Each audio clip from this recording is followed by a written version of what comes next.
খুব ভালো কাজ করেছে বলে ডক্টর যেটা মানে 1 জুলাই ছুটি থাকবে।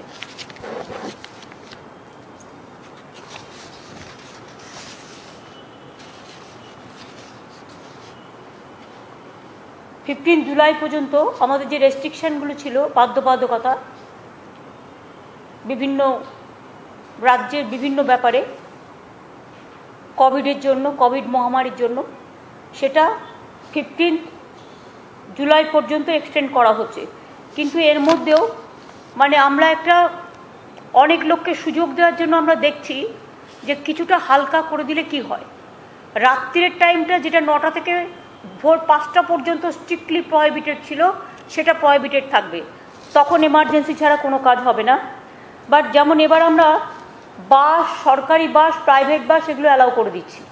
সরকারি বাস, প্রাইভেট বাস, জেলার বাস, রাজ্যের মধ্যে চলে যে বাসগুলো, প্লাস হচ্ছে অটো, টোটো, ওই যে সমস্ত মানে আছে যানবাহন, হ্যাঁ 50% ক্যাপাসিটি নিয়ে অ্যালাউ করছি। এবং vaccination of drivers and other staff, regular sanitization of vehicle and mandatory wearing of mask, এটা করা হচ্ছে বাই অল। এছাড়াও সেলুন এবং বিউটি পার্লার আজকালকার দিনে অনেকে ইউজ করে এবং অনেক ছেলেমেয়েরা চাকরি করে খায়, সেটাও অ্যালাউ হচ্ছে। ওপেন থাকবে 11টা থেকে 6টা, 50% seating capacity at a time, provided the employees, staff and customers have been vaccinated for COVID-19 and subject to regular sanitization. Shops and vendors, যেগুলো বাজার, সবজি বাজার, মাছের বাজার, সেগুলো যেমন সকাল 6টা থেকে বেলা 12টা পর্যন্ত চালু থাকবে। এটা 11টা পর্যন্ত করা হয়েছিল আগেরবার, আরও 1 ঘন্টা বাড়িয়ে দিলাম। এবং সকাল 7টা থেকে ছিল, সেটা আমরা সকাল 6টা থেকে করে দিলাম। সকাল 6টা থেকে 12টা পর্যন্ত সবজি বাজার এবং মাছের বাজার খোলা থাকবে। বাদবাকি দোকান যে সমস্ত আছে সেগুলো আমরা পুরো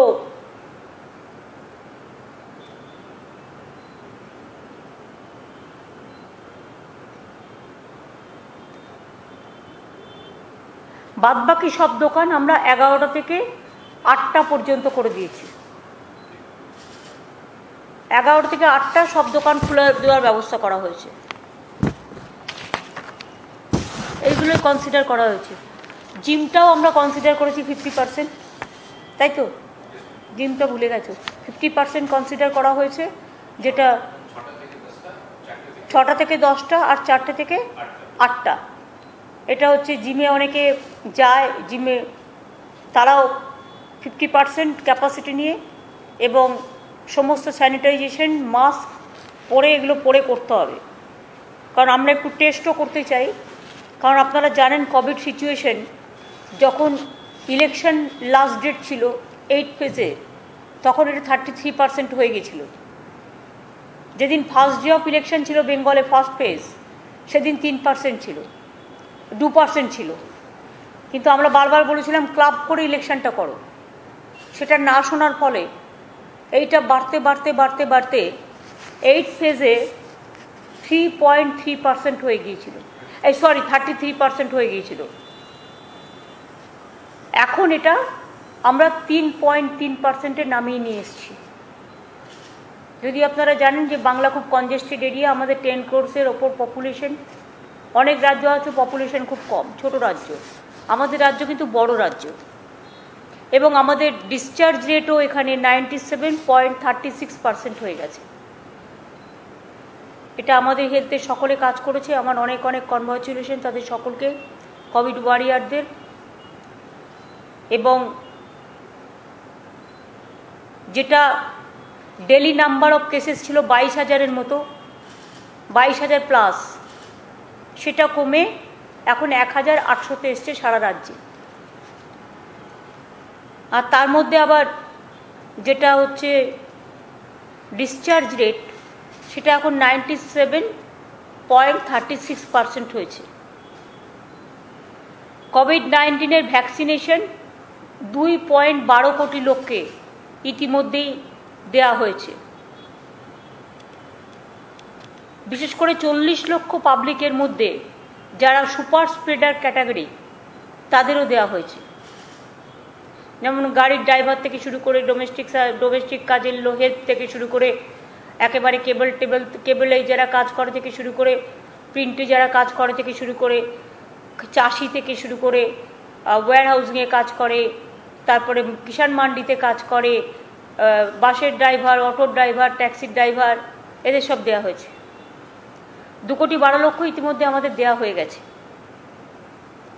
কিন্তু রেস্ট্রিকশন যেটা সেটা থাকবে, কারণ অনেকেই আমি এখনও দেখছি মাস্ক পরছেন না।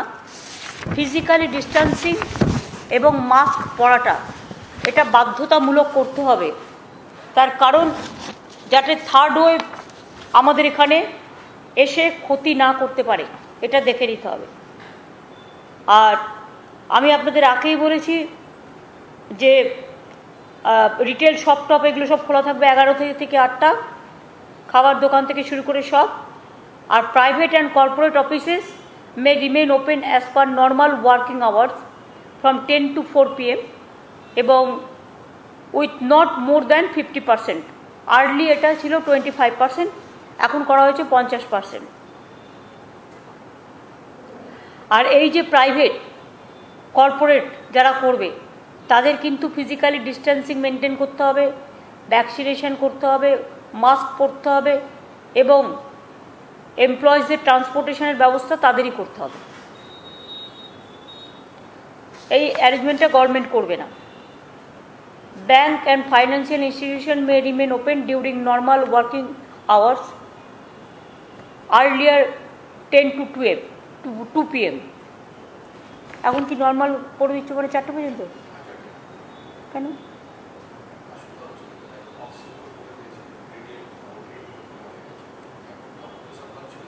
কিন্তু ওরা চাইছিল না এতটা। হ্যাঁ, এটা 10 to 2 থাকুক, কারণ একেবারে সব করা যাবে না। শেষকালে খুব তাড়াতাড়ি যদি আবার এটা বেড়ে যায়, সুতরাং দেখে নিতে হবে যে এমন কিছু আমরা করব না। আর আমরা এটা একটু ছেড়ে দেখছি যে এটা কি হচ্ছে, মাইনাস প্লাস কি, সেই দেখে আবার পরবর্তী পর্যায়ে ব্যবস্থা। এর উপরে কারো কিছু জিজ্ঞেস করার আছে?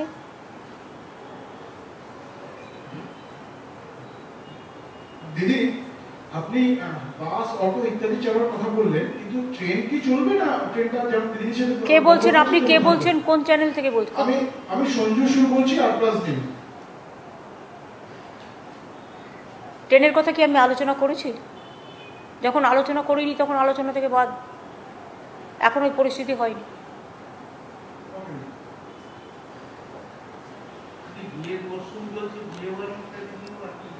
বিয়ের ওই তো 50 জন পর্যন্ত অ্যালাউ করা হয়েছে, তার বেশি নয়। পলিটিক্যাল, রিলিজিয়াস, কালচার এখনও মনে রাখবেন 20 পর্যন্ত allowed. It may be inside, it may be outside. কেউ আমি দেখছি ডিজাস্টার অ্যাক্টকেও মানছে না, গায়ের জোরে নিজেদের কাজ করছেন। তাদের বিরুদ্ধে গভর্নমেন্ট কিন্তু ডিজাস্টার আইনে অ্যাক্ট নেবে, তা আইন অনুযায়ী কাজ করবে, কারণ আইন কিন্তু সবার জন্য সমান। আমার জন্য যেমন সমান, অন্যদের জন্যও সমান।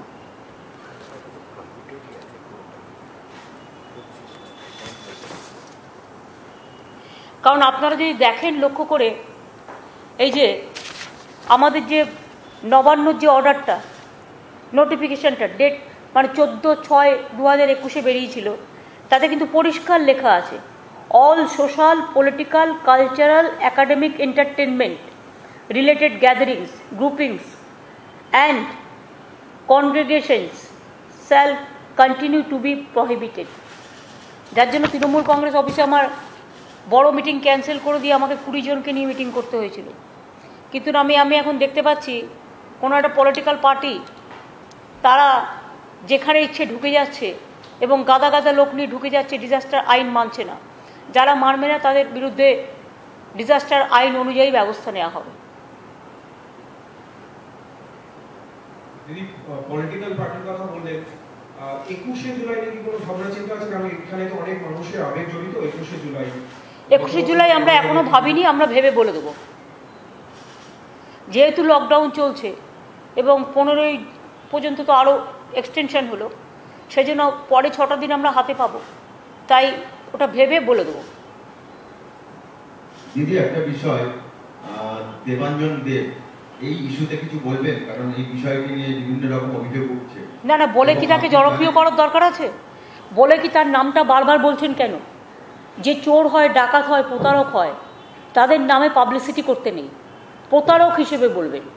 তাহলে আমি বলবো যে এই প্রতারক যে ধরা পড়েছে, তার এত বড় সাহস, ঔদ্ধত্য, অহংকার, যে সে সমস্ত নকল করে, চিট করে। এটা তো সরকারের নয়, সরকারের ব্যাপারে কোনো ভূমিকা নেই, কারণ এটা সরকার করেনি।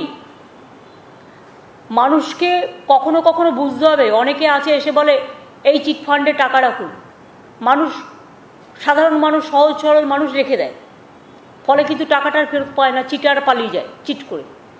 এরকম কিছু কিছু লোক আছে দেখতে সুন্দর, এবং তারা সেজে গুজে টিপটাপ থাকে, এবং তারা প্রতারণা করে বেড়ায়।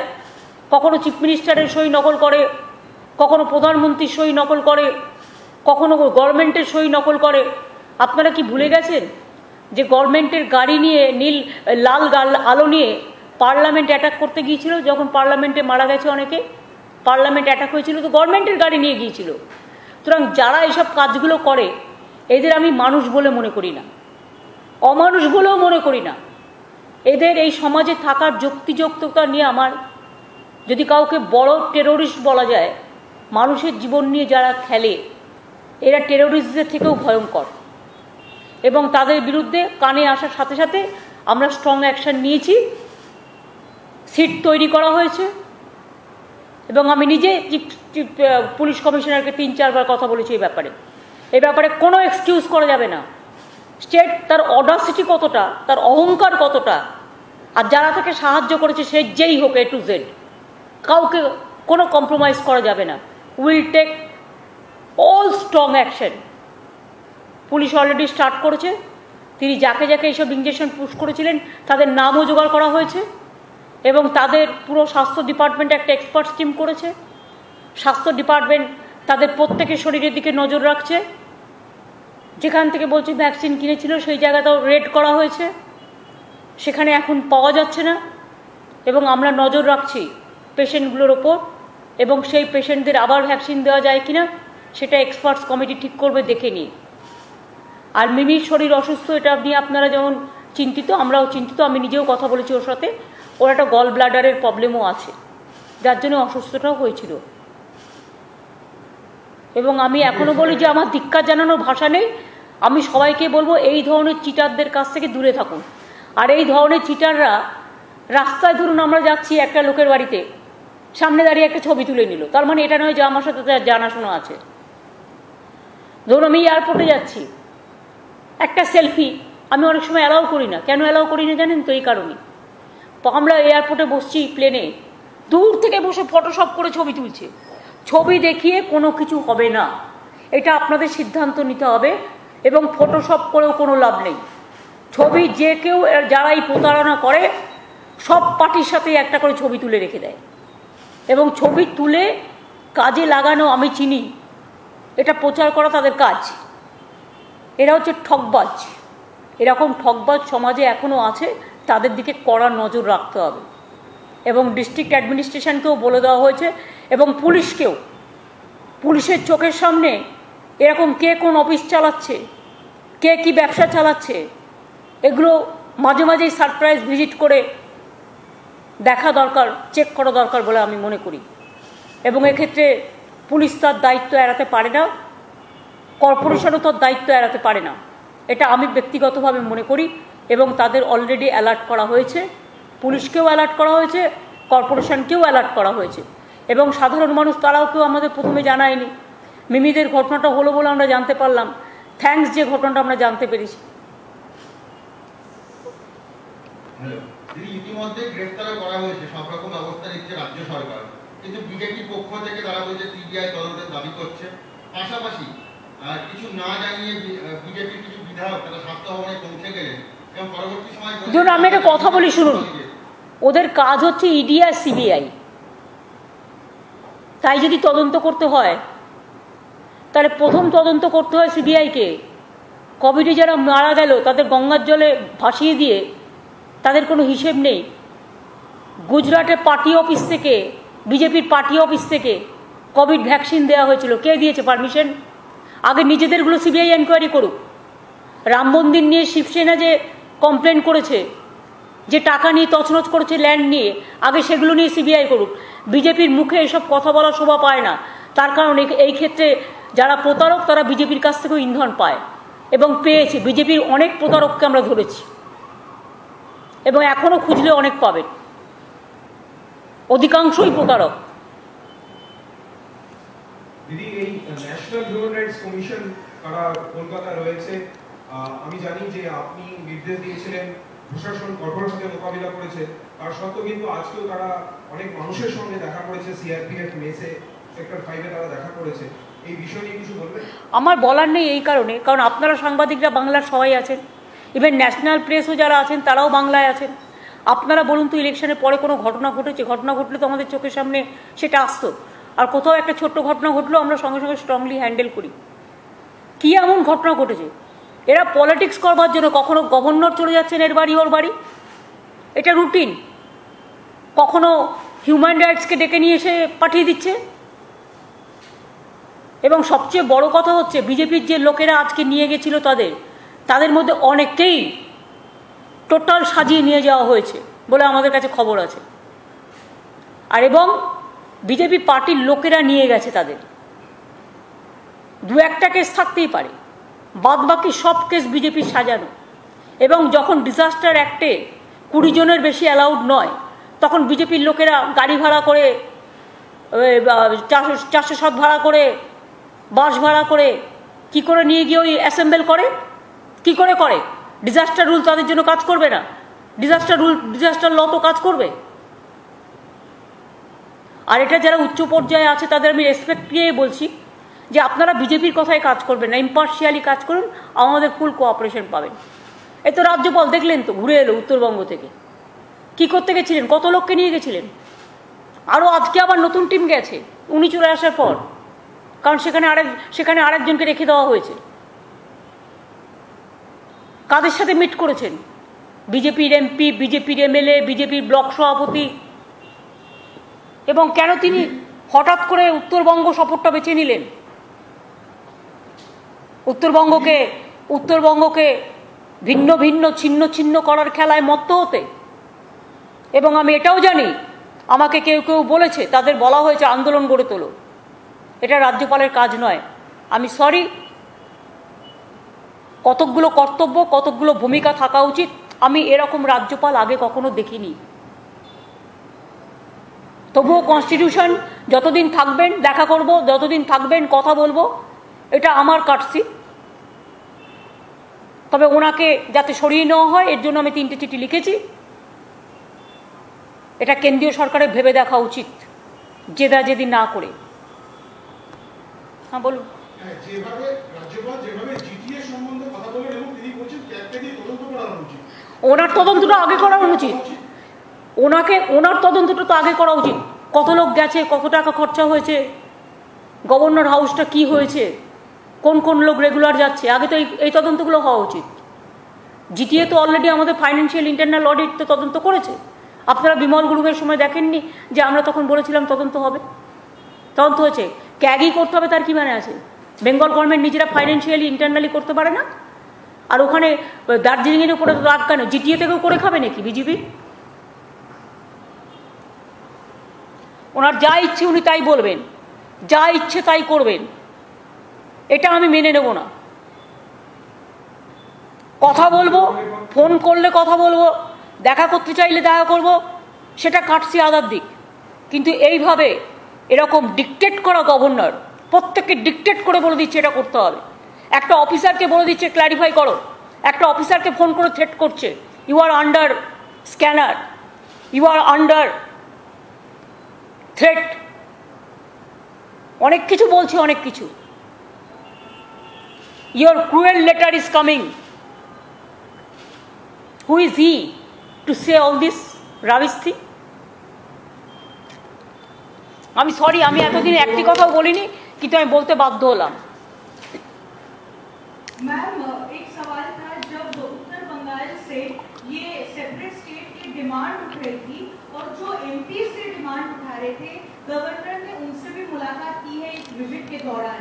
इस इसको आप किस तरीके से देखते हैं? गवर्नर जानबूझ के उत्तरबंग को डिस्टर्ब करने के लिए, वो शांति में है, डिस्टर्ब करने के लिए वो लोग जो डिवाइड एंड रूल पॉलिसी विश्वास करते हैं उसको बुला के बात किया है। उन्होंने किसका किसका साथ मिला, अगर आप लिस्ट देखें तो ये आपका पास सबूत हो जाएगा। बहुत सारे लोगों को लेके उन्होंने गया है, पूरा टीम लेके। अभी भी नया टीम गया है, और उन्होंने जिसका जिसका साथ मिला है खाली बीजेपी का सबका साथ, और जो ये सब ग्रुप है ये सब ग्रुप का साथ मिला है, और बोलता है आप लोग आंदोलन छेड़ो। क्यों आंदोलन चलेगा? गवर्नर का काम है ऐसा करना।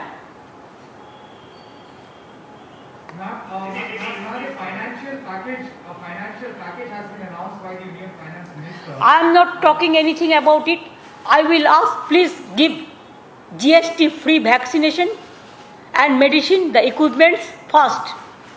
And number 2, vaccination should be for all, universal.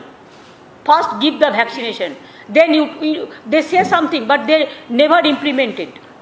That's why I don't comments about their situation. Ma'am, when everyone was asking for relief, they are giving credit.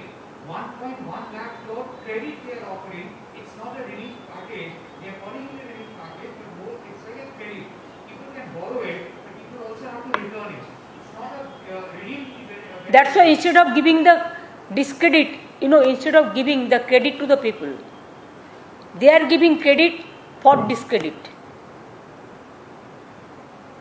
दीदी, गवर्नर जब गए थे तो सुनने में आ रहा है 40 से 50 लोग गए थे, 15 से 20 गाड़ियां गई थी, वो भी सरकारी खर्चे थे। इस पर कुछ कहेंगे?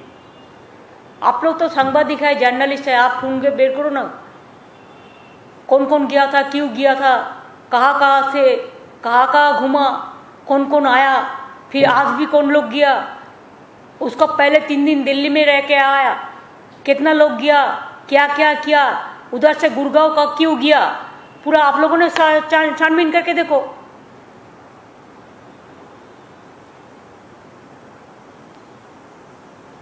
Now, will you make any fresh appeal for the removal of the governor? You have written 3 letters in the past. I have already said, and you know why a man, somebody sent me, because he was the reporter at that time, the journalist, जो UP का case में जिसको खिलाफ में FIR कर दिया, they send me the details. एक governor का नाम हावला जोइन केस में भी था, but they have gone to court, cleared it from the court, but again the PIL is been there and it is not finalized. The clear pending is that PIL is pending there. What do you want to know more? What do you want to more know? No. So do you think we will write? He is a corrupted man. He is a corrupted man. I am sorry to say. All corruption oriented man. Why central government will allow a governor like this? हावला join case में अगर governor का central government का पास पता नहीं है तो मैं कह देती हूँ, आप चार्जशीट निकालिए, वो चार्जशीट में उनका नाम था कि नहीं था। पहले आप कोर्ट को मैनेज किया, उसके बाद फिर कोर्ट केस हुआ, वो कोर्ट केस अभी तक फैसला नहीं हुआ। हावला जॉइन केस ওনার নাম রয়েছে, हावला জয়েন কেস 96 সালে। হ্যাঁ, তারপর আচ্ছা চার্জশিটে নাম ছিল, উনি চার্জশিটেড হয়েছিলেন, তারপরে কোর্টে গিয়ে ওরা কোর্ট থেকে ক্লিয়ার করে, ক্লিয়ার করবার পরে আবার রিট পিটিশন হয়, PIL বা রিট পিটিশন কিছু হয়, এবং সেটা এখনো পর্যন্ত পড়ে আছে কোর্টে। পলিটিক্যাল মোটিভেশন দিয়ে করছেন, রাজভবনটা কি বিজেপির অফিস হয়ে যাবে দিদি? আমার থেকে আপনারা ভালো বলতে পারেন, আপনারা তো এতদিন ধরে ওয়াচ করছেন, আমি তো অনেক সহ্য করে ওসব কথা বলিনি। আমরা কি খাবো সেটা উনি ঠিক করবেন, আমরা কি করব সেটা উনি ঠিক করবেন, কোন অফিসার কোথায় যাবে সেটা উনি ঠিক করবেন। উনি নিজেকে কি ভাবছেন? এখানে একটা ইলেক্টেড গভর্নমেন্ট 2 মাস আগে ম্যান্ডেট নিয়ে এসছে, এত ম্যান্ডেট নিয়ে আসার পরেও উনি ডিক্টেট করবেন কেন? সবাইকে ডিক্টেট করেন, আমি নাম বলছি না, অনেক হায়ার অথরিটি থেকে শুরু করে লোয়ার অথরিটি পর্যন্ত সবাইকে ডিক্টেট করেন। হু is he? He is merely a governor, nothing else. Is it the way how central government is functioning? Why they will disturb the state like this?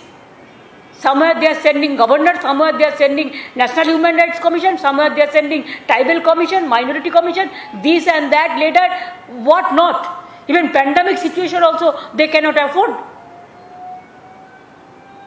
Why they are not taking action against UP Chief Minister, where hundreds of dead bodies are lying with the Ganges? It's a big crime. There is no number, no record. Why they are only obstructing Bengal and abusing and accusing Bengal? What Bengal have done the wrong thing? What for? They tried, they failed. Even how they organize the election, everybody you have seen, from money to election commission, how they help them, how they capture the administration. Every officer change, every IC change, every observer change. It is just like a party-oriented one election. I have never seen like this. It is not the democracy. We fought against the autocrats. But after that, when we won the election, they should have digested it. They should have tolerated it. They should have accepted the public verdict. Instead of that, every day they are calling the governor and giving the information. They are sending the ED and they are sending the CBI and they are sending the I know what not to disturb only our people. Why? Can they manage India? How many countries they ban India? Not allowing because of COVID? Don't you think it is a matter of shame for the country? We feel proud for our country and we feel embarrassed when we are totally banned from the outside. What they are doing?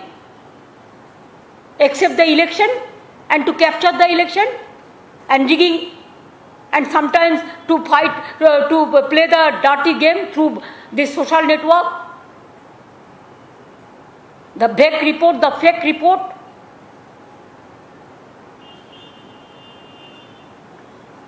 They cannot tolerate a journalist who have written something against of them. FIR has been lost against of him also. What they think? I am sorry to say, nowadays the media became very weak. Otherwise, if all the media should have done the right thing, I think you can save the democracy. The judiciary, the media, these two can save the democracy. Otherwise, India will lost everything.